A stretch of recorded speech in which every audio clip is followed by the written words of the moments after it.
দিয়ে জুলুম করে কাজ বন্ধ করে পিটে কোনোভাবে যখন রুকা গেল না সেই ভাইজান ভাইজান বাবাজি বাবাজি তখন দেখছে এটাকে রুকার আর একটা পলিসি করি কি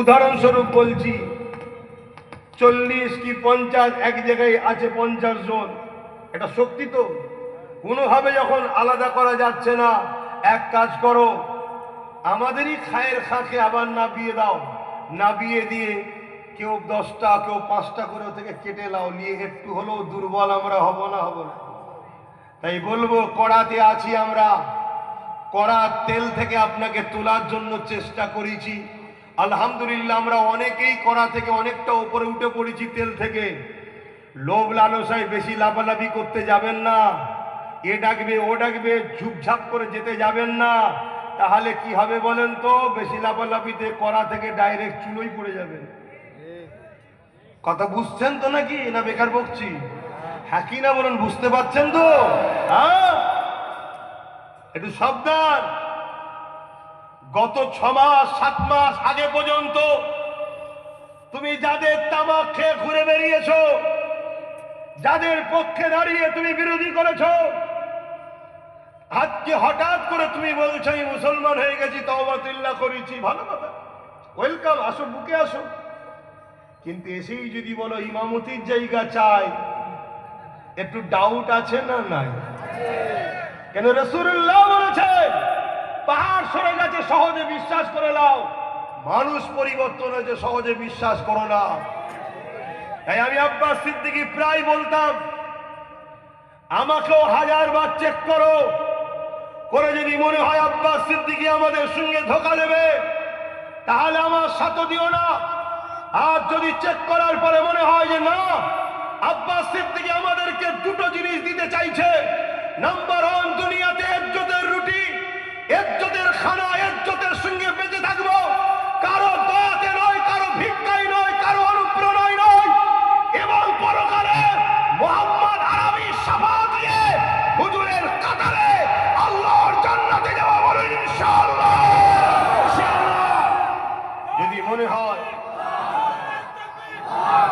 যদি মনে হয় আব্বাস সিদ্দিকী এই দুটো স্বপ্ন নিয়ে আমাদেরকে টার্গেট করে ডাকছে তাহলে বাপ ডানে বাঁয়ে গেলে হবে না হয়তো তোমাকে কেউ মোটা ব্যান্ডেল দিতে পারে আমি দিতে পারিনি এটা আমি স্বীকার করছি তোমাকে হয়তো কেউ গাড়ি ভাড়া দিতে পারে আমি দিতে পারিনি তোমাকে হয়তো আরো কিছু ছোটখাটো পদ দিতে পারে আমি দিতে পারিনি কিন্তু মনে রেখে দিও তোমাকে আমি যে রাস্তা দেখাচ্ছি এই রাস্তার চলনটা একটু কষ্ট হয় একটু শক্ত পায়ে যদি আরো 2-5 বছর আগাতে পারো মনে রেখে দিও পুরো খাঞ্চাটাই তোমার হাতে আল্লাহ দিয়ে দেবে বোঝার হলে বুঝে নাও খাঞ্চা বলতে কি বুঝেছি চাষ করা অভ্যেস ছিল না পরের মাঠে জল দিতাম হঠাৎ করে শখ গেল নিজের মাঠ একটা তৈরি করব আর নামলাম অত বুঝি না ঘোলা পানি ঢুকে গিয়ে 9টা বেরিয়ে গেল মানে চুরি হয়ে গেল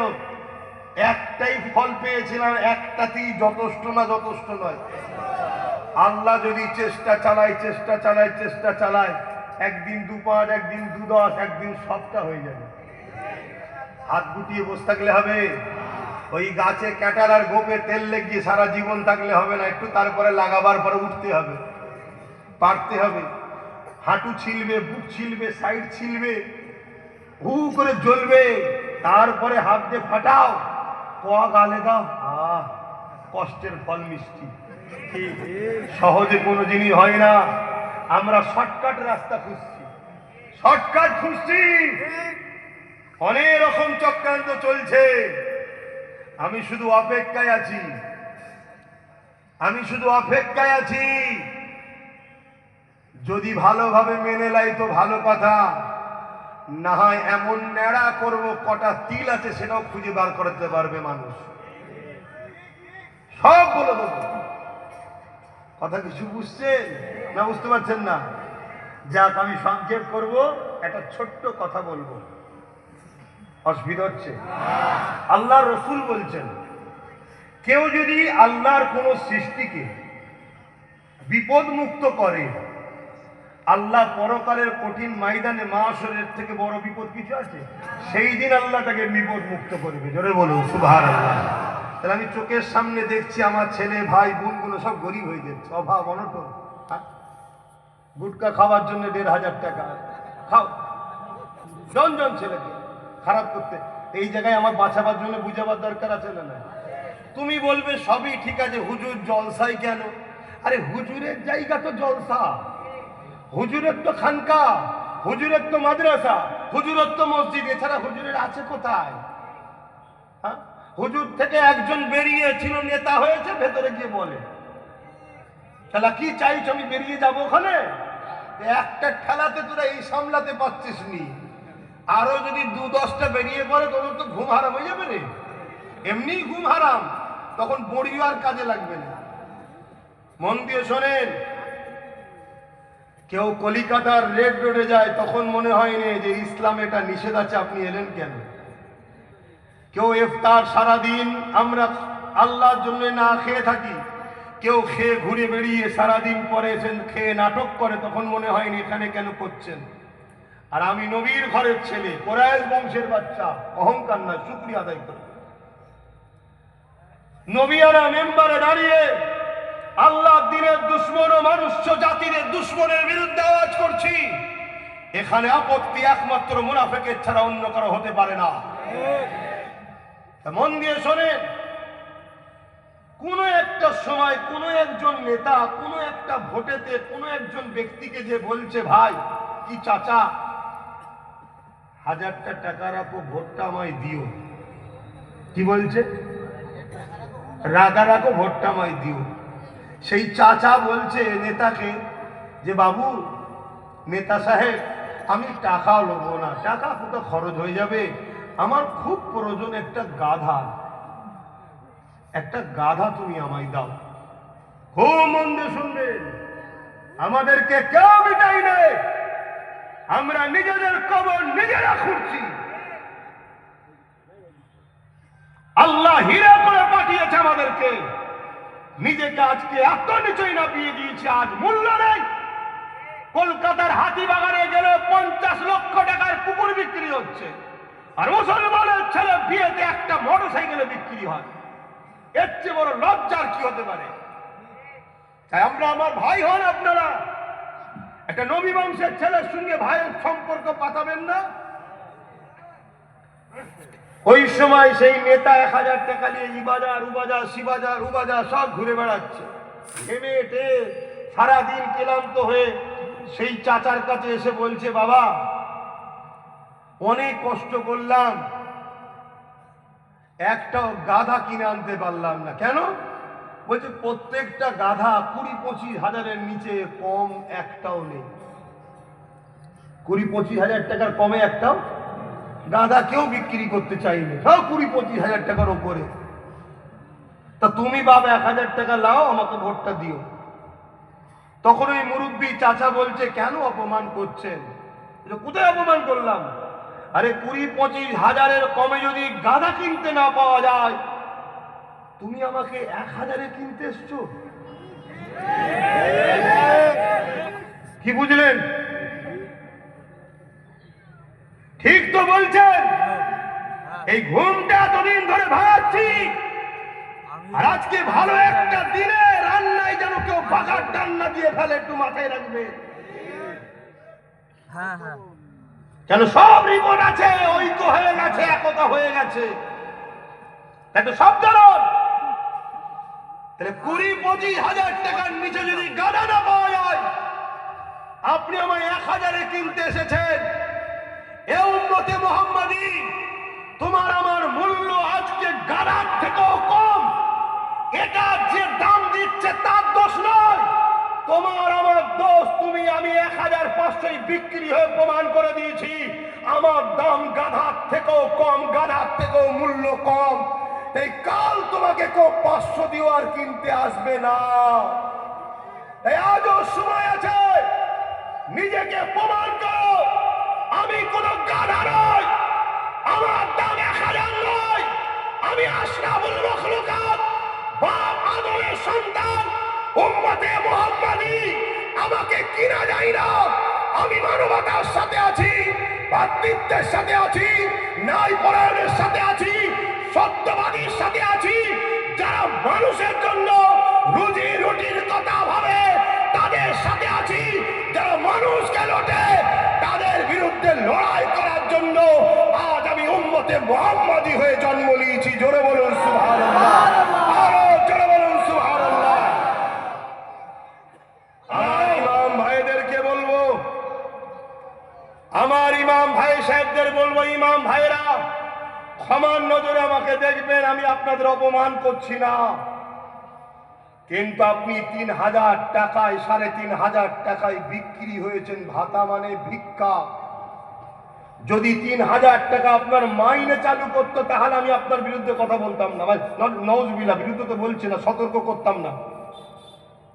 ৩,০০০ মাইনে হলে আমি আলাদা কথা, ভাতা মানে ভিক্ষার মাইনে আলাদা। মাইনে সরকার চলে গেলে যে সরকারি আসবে তাকেও দিতে হবে। আর ভাতা কি? এ সরকার গেল তো তোমারটাও গেল। তার মানে কি? তোকে ততদিন ৩,০০০ দেবো যতদিন আমি ৩ লক্ষ কোটি লুটবো। অতএব ৩ লক্ষ কোটি লুটার ভাগ তোকে দিচ্ছি ৩,৫০০। অতএব চুরি করো, জুলুম করবো, খুন করবো, রেপ করবো, সবকিছু করবো। তুই ইমাম আমার বিরুদ্ধে কথা বলবি না।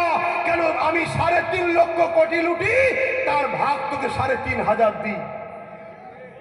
তাই হাত জোর করে অনুরোধ করছি ইমাম হাজরাতদের, উলামা হাজরাতদের, মাদ্রাসা থাকলে তো ভাতা পাবেন, মসজিদ থাকলে তো ভাতা পাবেন।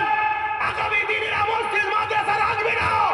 তাই দিন এসেছে, সংগঠিত হও, ঐক্যবদ্ধ হও, তার হাতকে মজবুত করব। যে ওয়াকফ বাঁচাবার জন্য সুপ্রিম কোর্টে কেস করেছে, অর্থাৎ যে আমার ওয়াকফকে বাঁচাতে চায়, আমরা সেই নেতার পাশে দাঁড়াতে চাই। ঠিক তো নাকি? হাত তুলে বলুন, ঠিক তো নাকি? হাত তুলে সাক্ষী দেন, হাত তুলে সাক্ষী দেন। ঠিক তো নাকি? ঠিক তো নাকি? আপনারা আজকে যে অঙ্গীকার করেছিল বিজেপির হাত থেকে বাঁচাবো, সে তো কেস করেনি। নবী বংশের আওলাদ নওশাদ সিদ্দিকী কেস করেছে, ওয়াকফকে বাঁচাবার জন্য লড়ছে। তার সাথ দিবা দরকার আছে না? না, তার সাথ দিবা দরকার আছে না? না, হ্যাঁ। মনে রেখে দিও বাপ জানেরা, ভাইরা, ওয়াকফ যদি চলে যায় তোমার আমার অস্তিত্ব শেষ। রাত 12টায় যদি এটা দেখেও যায়, বাড়ি তার ধরুন আমেরিকাতে, রাত 12টা যদি এটা দেখেও যায়, এটা যে মুসলিম এলাকা বুঝতে পারবে। কি করে বুঝবে? আর এলাকার লোক যদি দিনের বেলাতেও যায় তাও বুঝতে পারবে না যদি মসজিদ মাদ্রাসা না থাকে। মসজিদ মাদ্রাসা যদি চলে যায় তোমার অস্তিত্ব মিটে যাবে। অতএব 1 কোটি হোক 2 কোটি হোক, জীবন লাগলে দিতে হবে আমাদেরকে। সর্বপ্রথম জীবন দিতে আল্লাহর জাত পাকের কসম করে বলছে আমি রাজি আছি। তোমরা কি পিছনে দাঁড়াতে পারবে না? পারবে না?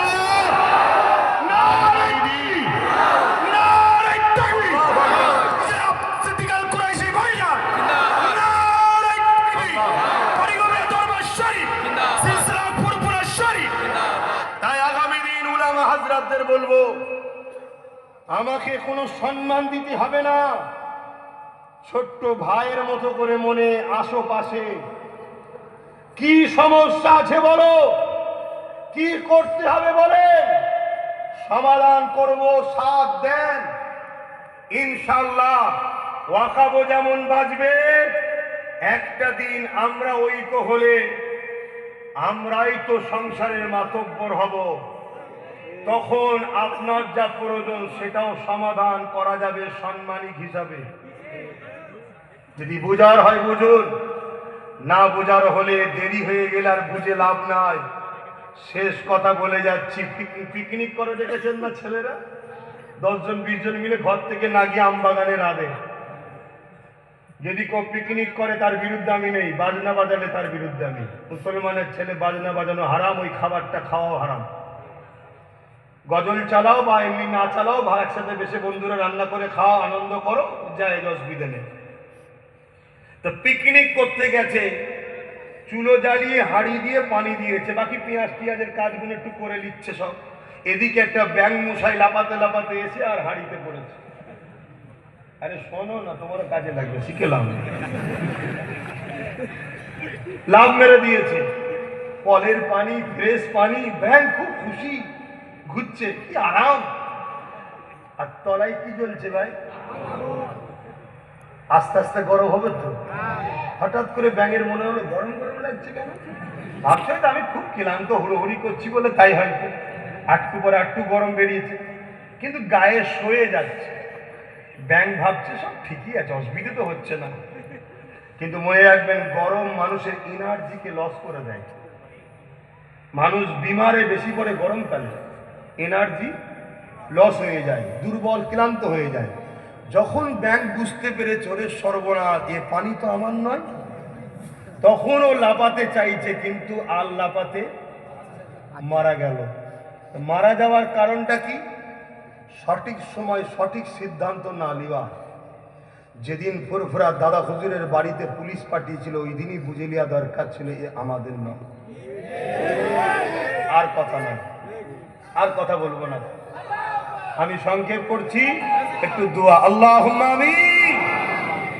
হায় আল্লাহ, পানিগোগরা দরবার শরীফে হাফেজ সাহসিবি আব্দুল আজিজ সাহেব হুজুরের দরবারে তিনার উপযুক্ত উত্তরসূরিদেরকে সাথে করে নিয়ে, খোদা আমি গুনাহগার, আওলাদে মুজাদ্দেদ, নবীর বংশের আওলাদ হাত তুলেছি। এত মানুষের জামায়াতে আল্লাহ আমরা সবাই হাত তুলেছি, এর মধ্যে থেকে যার হাতটা তোমার পছন্দ মালিক, তার হাতের খাতিরে আমাদেরকে মানুষ সঙ্গে মরণটা নসিব করো। আর দুনিয়ায় যতদিন বাঁচিয়ে রেখো, ইমানের জুতোর সঙ্গে রেখো। কোন জালিম অত্যাচারী ইসলাম বিদ্বেষীদের পিছনে আমাদেরকে দাঁড় করাওনি। নবী বলেছে কোরাইশের নেতৃত্ব মানো, কোরাইশ বংশের ছেলে নওশাদকে তুমি কামিয়াবি দিও।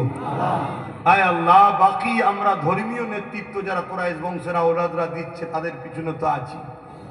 আয় আল্লাহ, আমার নলেজ সিটিকে আপনি কবুল করেন, তাতে যত বাচ্চা ছেলে পড়াশোনা করছে কামিয়াবি দেন। এই মাদ্রাসাকে কবুল করুন, এই দরবারকে কবুল করুন, এই দরবারের আওলাদদেরকে কবুল করেন, আমাকেও কবুল করেন, আমাদের সবাইকে কবুল করেন। আপনারও আপনার হাবিবের পিয়ারা বান্দাদের দলভুক্ত করেন, আপনার দাস হাবিবের গোলাম হিসাবে কবুল করেন। আল্লাহ যা কিছু বলালেন বললাম, মালিক আপনি তো শিখিয়েছেন, রব্বানা আতেনা ফিদ দুনিয়া হাসানা, দুনিয়ার ভালাই কথা আগে বলেছেন, অফিল আখিরাতে হাসানা পরে আখিরাতের কথা বলেছেন। দুনিয়ায় আজকে যেভাবে আমাদেরকে জালিম শাসকরা ঘিরে ফেলেছে, তাই এদের হাত থেকে ছুটকারা পাওয়ার জন্য আল্লাহ দুনিয়ার ভালাইয়ের জন্য, তাই দুনিয়াতেও কামিয়াবি হওয়ার জন্য কিছু কথা বলেছি, পলিসি কিছু শিখিয়েছি, আর পরকালের কামিয়াবির জন্য আল্লাহর ওলিদের দরবার, সাহাবাদের আদর্শ, নবীর প্রেম, সেদিকের কথাও বলেছি। আল্লাহ আল্লাহ উভয় কথাকে আপনি কবুল করে দেন। তারপরেও মালিক আমি আপনার দাস, যদি কিছু ভুল হয়ে যায় অসতর্কে মাফ করে দেন। আমাদের মধ্যে যত আলেম উলামা পীর পীরজাদা সব আছেন, বিভাজন সব ভুলে যে ঐক্য একতা হওয়ার তৌফিক দেন। আল্লাহ ওয়াকাফকে আপনি হিফাজত করেন। আমিন আমিন আমিন। আল্লাহ আমার আব্বা আম্মা ভাই বোন স্ত্রী বাচ্চা সকলের মধ্যে এই দরবারের প্রতিটা বাড়িতে আত্মীয় স্বজন মা বোন পরিবার সন্তান যারা আছে প্রত্যেককে আল্লাহ সুস্থ ভালো রাখেন, নেক হায়াত দারাজ করেন। হাবিবের খাতিরে আল্লাহ মাহফিলকে কবুল করেন। আমিন আমিন আমিন আমিন। আল্লাহ জালিমদের রাস্তা কাটাবো, জালিমদের ধ্বংস। বারহাক লা ইলাহা ইল্লাল্লাহু মুহাম্মাদুর রাসূলুল্লাহ। আপনারা আমাকে সালাম দেন। উঠবেন না, এই উঠবেন না, পাগড়ি আমি কেন পড়াবো? আমি কেন লাস্টে দেবেন? আমি এই উঠবেন না, পাগড়িতে শরীক হবেন না। বসে বসে বসে, আমি তো জানি না, তুমি আগে বলবেন ইন্না লিল্লাহ। এই মজলিসে শরীক হন, এটা আবার একটা নিয়ামত পাবো। ঠিক আছে, আমি আপনি একসাথে মিলে একটু শরীক হয়ে যাই। আসসালাম। এখন আমি সালাম দিচ্ছি না, আপনারা সালাম দিচ্ছেন, আমি দিইনি। এখন বসে থাকেন, থাকবেন তো? হ্যাঁ, এটাই তো ভরসা, যেইরা আমাকে ছেড়ে যাবে না। ছেড়ে দেবে নাকি? কিছু দিতে পারিনি বলে যে রাস্তা দেখাচ্ছি তোমরা মালিক হয়ে যাবে। ইনশাল্লাহ। লেন কইলি আসে তাবারুকেরও ব্যবস্থা রয়েছে, সকলে তাবারুক নিয়ে যাবেন, চলে যাবেন না। একটু তকবীর দ্বারা কই আসে।